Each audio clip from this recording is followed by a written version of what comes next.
She stopped recognizing herself on Tuesdays. It was always Tuesdays, for some reason Grace Kelly could never quite explain. Perhaps because Tuesdays were state dinner nights, when the palace filled with diplomats and their wives, when she had to be perfect for hours on end, when the performance demanded everything she had left to give. This Tuesday was no different. Grace stood in her dressing room, watching the stylist arrange her hair into the elaborate updo required for tonight's event. The woman's hands moved with practiced efficiency, pinning, smoothing, spraying until every strand was exactly where protocol demanded it should be. "Perfect, Your Highness," the stylist said, stepping back to admire her work. Grace looked at her reflection and saw a stranger. A beautiful stranger, certainly. Elegant. Regal. Every inch a princess. But not her. Never her. "Thank you, Marie," Grace said, her voice carrying the warmth she had learned to manufacture. "You've done a wonderful job, as always." The stylist beamed, curtsied, and left Grace alone with the mirror. 10 years had passed since the wedding. 10 years of smiling for cameras, attending functions, producing airs, embodying grace under pressure. 10 years of being Princess Grace of Monaco while Grace Kelly slowly dissolved like salt in water, present but invisible, fundamentally altering everything while leaving no visible trace. She was 36 years old, and she felt ancient. Not in body, her figure was still trim, her skin still smooth, her face still capable of stopping traffic. But something inside her had aged beyond measure. Some vital spark that had once animated her, made her feel alive, had dimmed to almost nothing. Grace picked up the diamond necklace laid out for her approval. Grimaldi jewels, worn by princesses before her, soon to be worn by princesses after her. She was merely a custodian of these treasures, a temporary vessel for Monaco's heritage. Like everything else in her life, they belonged to someone else. The necklace was cold against her skin as she fastened the clasp. She added the matching earrings, the bracelet, the ring that was not her wedding band but another piece of state jewelry deemed appropriate for tonight's occasion. She looked like a Christmas tree, dripping with expensive ornaments. She felt like a mannequin in a department store window. A soft knock interrupted her thoughts. "Your Highness, the prince is waiting." "I'll be right there," Grace called out. But she didn't move. Not yet. She allowed herself one more moment alone with the mirror, one more moment to acknowledge the woman she used to be before she buried her again beneath layers of protocol and performance. Grace Kelly had wanted to be an actress since she was a girl. Not for fame, though that had been nice. Not for money, though she had never lacked for it. She had wanted to be an actress because it was the only time she felt truly alive. When she was inhabiting someone else's skin, speaking someone else's words, feeling someone else's emotions, she could be free of herself. Free of expectations. Free of the crushing weight of being Grace Kelly, the beautiful daughter of a demanding father, the girl who had to be perfect because anything less was unacceptable. Acting had been her escape. Her salvation. Her truth. And she had given it up for this. Grace turned away from the mirror and walked toward the door, her heels clicking on marble floors that had witnessed centuries of Grimaldi footsteps. She could hear music drifting up from the staterooms below, the orchestra warming up for tonight's entertainment. Downstairs, Rainier waited in his dress uniform, medals gleaming on his chest. He looked handsome, distinguished, every inch the prince. He smiled when he saw her, the same polite smile he had worn for 10 years of marriage. "You look beautiful," he said, offering his arm. "Thank you," she replied, taking it. They walked together toward the state dining room, and Grace felt the familiar weight of performance settle over her shoulders like a cape. She straightened her spine, lifted her chin, arranged her face into the expression expected of her. Warm but distant. Gracious but dignified. Human but untouchable. Princess Grace. The dining room sparkled with crystal and candlelight. 50 guests stood as she and Rainier entered, their faces turned toward the royal couple with expressions ranging from genuine warmth to calculated interest. Grace recognized most of them: Monaco's elite, visiting dignitaries, wealthy socialites who collected invitations to palace dinners like other people collected stamps. She took her seat at the head of the table, Rainier at the other end, and the evening began. The first course arrived. Grace made conversation with the ambassador's wife seated to her right, discussing safe topics: the weather, the upcoming charity gala, the ambassador's daughter's recent wedding. She asked appropriate questions, laughed at appropriate moments, never said anything controversial or interesting or real. The second course. More conversation, this time with the industrialist to her left, who wanted to discuss his plans for expanding his manufacturing operations in Monaco. Grace listened, nodded, made encouraging sounds, all while thinking about absolutely nothing. This was the skill she had perfected over 10 years. The ability to be present while being absent. To engage while remaining detached. To perform warmth while feeling nothing. It was, in its own way, her greatest acting achievement. No director had ever asked her to sustain a character for 10 years straight. No role had ever demanded this level of sustained performance. And unlike her film work, there were no retakes here. No opportunity to try a scene again if she got it wrong. Every moment was live, unedited, permanent.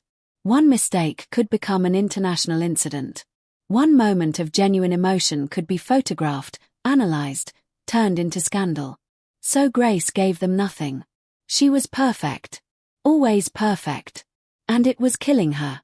Between the third and fourth courses, during a lull in conversation, Grace's mind drifted to a memory she tried not to visit too often. A soundstage in Hollywood. 7 years ago. Her last day of filming on High Society. She had known, even then, that it was her last film. The wedding was already planned, the date set, the future locked in place. But for those final hours on set, she had allowed herself to pretend otherwise. She remembered standing in front of the camera, looking at Bing Crosby, delivering her lines with a bittersweet awareness that these would be the last words she would speak as an actress. The last time she would hear action and feel that electric thrill of transformation. The last time she would be Grace Kelly instead of Princess Grace. When they had wrapped, when the director had called cut for the final time, the crew had applauded. They had brought out champagne, made toasts to her upcoming marriage, wished her every happiness. Grace had smiled and thanked them and said all the right things. But inside, she had been screaming, "Your Highness." Grace blinked, pulling herself back to the present. The industrialist was looking at her expectantly, clearly waiting for a response to something she hadn't heard. "I'm sorry," she said smoothly. "Could you repeat that?" I was momentarily distracted by the exquisite presentation of the fish course. He laughed, flattered that she had noticed, and repeated his question about whether she thought Monaco should pursue more aggressive industrial development. Grace gave him a diplomatic non-answer that could be interpreted however he wished, and the conversation moved on. Crisis averted. Performance maintained. The dinner stretched on, 5 courses, each one more elaborate than the last, each one tasting like absolutely nothing to Grace's numbed palate. She had eaten in the finest restaurants in the world, been served by the best chefs, tasted delicacies that people would mortgage their homes to experience. She couldn't remember the last time food had actually tasted like anything. Everything in her life had become like that. Muted. Distant. As if she were experiencing it all from behind thick glass, able to see and hear but unable to truly feel. Sometimes Grace wondered if this was what dying felt like. Not the dramatic death she had performed in films, the gasping, the reaching, the final fade to black. But a slow erosion of self, so gradual you barely noticed until one day you woke up and realized you had disappeared entirely. After dinner, there was dancing. The orchestra played waltzes and foxtrots, and Grace moved through the expected social choreography. She danced with ambassadors and ministers and wealthy donors, making small talk, laughing at jokes that weren't funny, embodying Grace personified. Her feet hurt. Her face hurt. Her soul hurt. But she smiled. Around midnight, the guests finally began to depart. Grace stood with Rainier at the palace entrance, bidding farewell to each couple, thanking them for attending, hoping they would join them again soon. "Wonderful evening, Your Highness," they all said, in one variation or another. "Thank you so much for coming," Grace replied, again and again, her voice never wavering, her smile never faltering. When the last guest had finally left, when the last car had pulled away from the palace, Grace felt her shoulders sag slightly. The performance was over. For tonight, at least. "Successful evening," Rainier said, already checking his watch, thinking ahead to tomorrow's schedule. "Yes," Grace agreed. He kissed her cheek, a perfunctory gesture, the kind of kiss you might give a valued colleague, and headed toward his private study. "Good night, my dear." "Good night," Grace said to his retreating back. Then she was alone in the enormous entrance hall, surrounded by marble and gilt and centuries of history, and she had never felt more isolated in her life. Grace climbed the grand staircase, each step an effort, the weight of the evening pressing down on her. In her bedroom, she dismissed the lady's maid, wanting to be alone, needing the silence. She removed the jewels first, each piece carefully returned to its velvet case. Then the dress, the uncomfortable shoes, the stockings that had left marks on her skin. She stood in her slip and looked at herself in the mirror, seeing the real woman beneath the princess costume. She looked tired. Older than 36. There were lines around her eyes that makeup couldn't quite hide, a tightness around her mouth that spoke of years of holding back words that could never be spoken. Grace sat down at her vanity and began removing her makeup, watching her face emerge beneath the foundation and powder. This face was more honest, showing the strain, the exhaustion, the quiet desperation. This was the face she hid from the world. She thought about tomorrow. Another full schedule, a hospital visit in the morning, a luncheon with the Red Cross, an afternoon meeting about the upcoming Rose Ball, a dinner with visiting French officials. Day after day after day of this, stretching out before her into infinity. Was this all there was? Was this what she had traded her passion for? Grace opened the bottom drawer of her vanity, the one locked with a small key she kept hidden. Inside were remnants of her past life.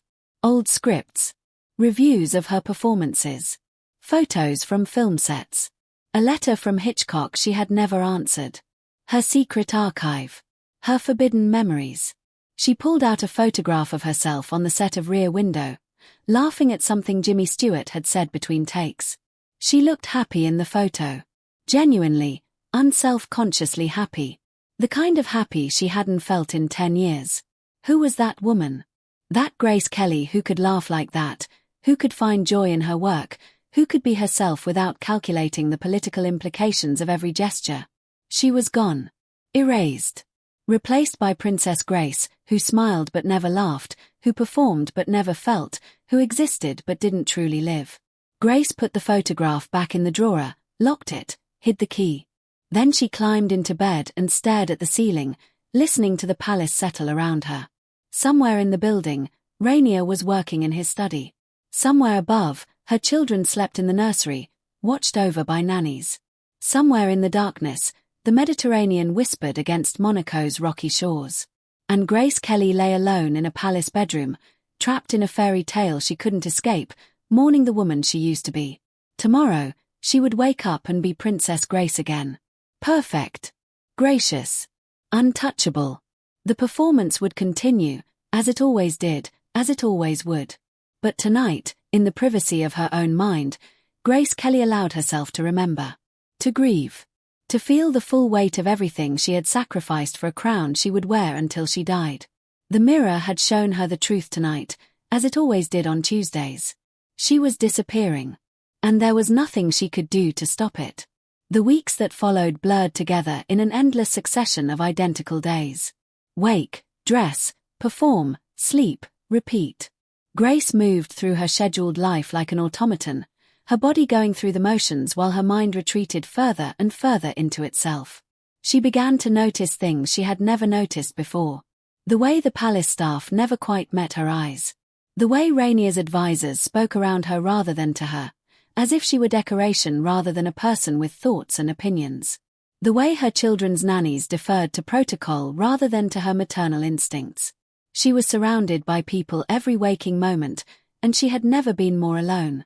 One morning, Grace woke before dawn and couldn't fall back asleep. She rose quietly, wrapped herself in a silk robe, and walked to the window. Monaco was still dark, the harbour lights reflecting off black water.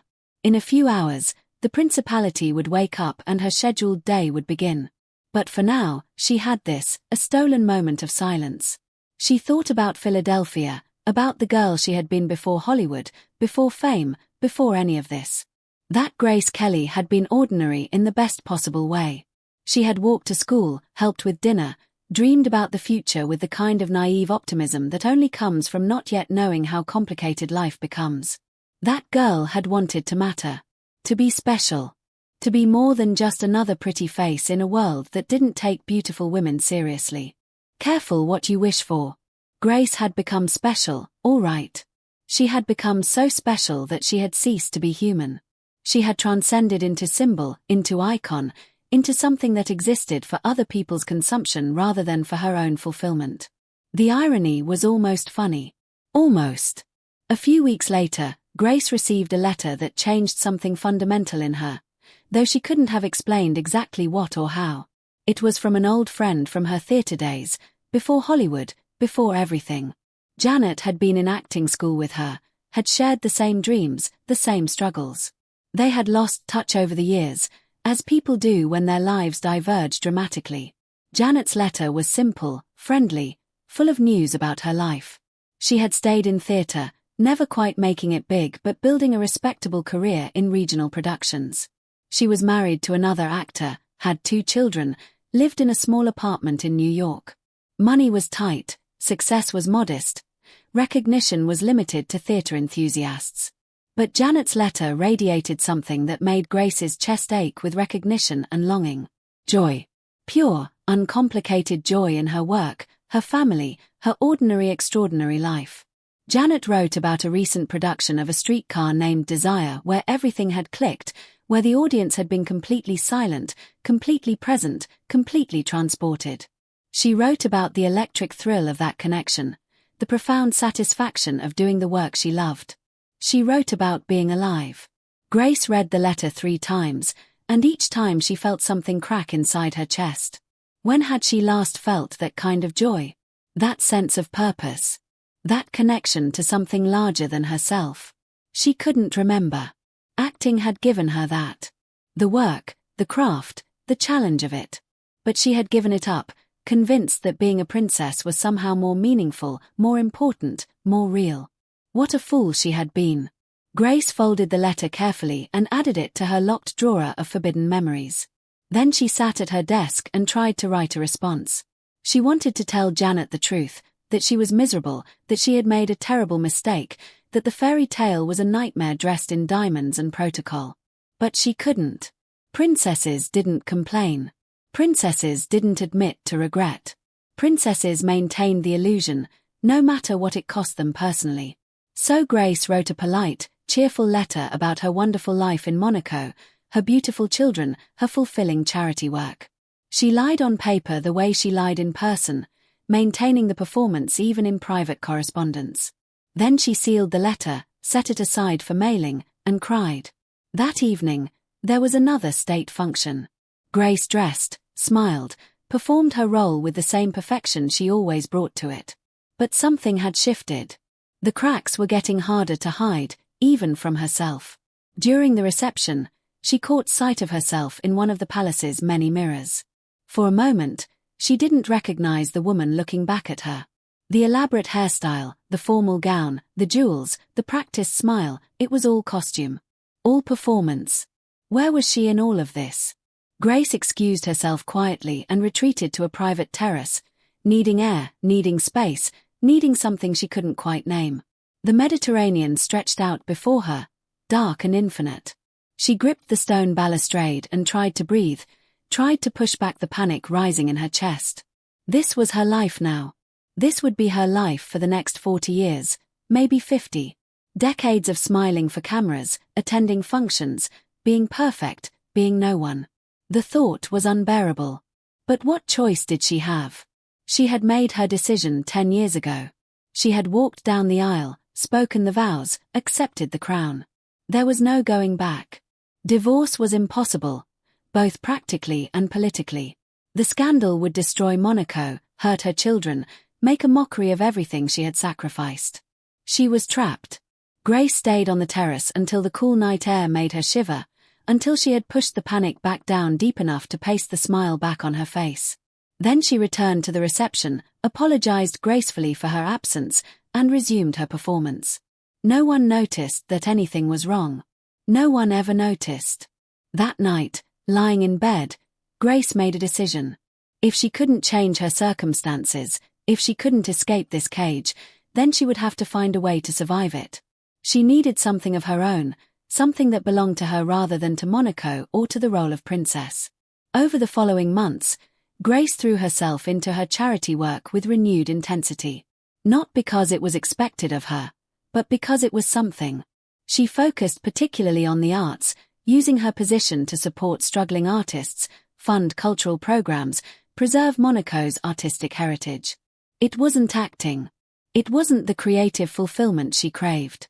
But it was better than nothing. She also began reading voraciously, novels, poetry, philosophy, anything that could transport her beyond the palace walls. In books, she could live 1,000 different lives, feel 1,000 different emotions, be someone other than Princess Grace. And late at night, when everyone else was asleep, she would sometimes take out her old scripts and read through her former roles. Lisa Carroll Fremont in Rear Window. Frances Stevens in To Catch a Thief. Tracy Lord in High Society. These women lived in her memory, vibrant and real, more real in some ways than Princess Grace would ever be. Years passed. Grace's children grew older, her face acquired more lines, her role as Monaco's princess became even more firmly established. She perfected the art of seeming content, of projecting grace and dignity and quiet satisfaction. But the mirror knew the truth. And on Tuesdays, especially on Tuesdays, Grace Kelly still stopped recognizing herself. The woman in the mirror was beautiful, regal, perfect. But she wasn't Grace. She had never been Grace. And she never would be.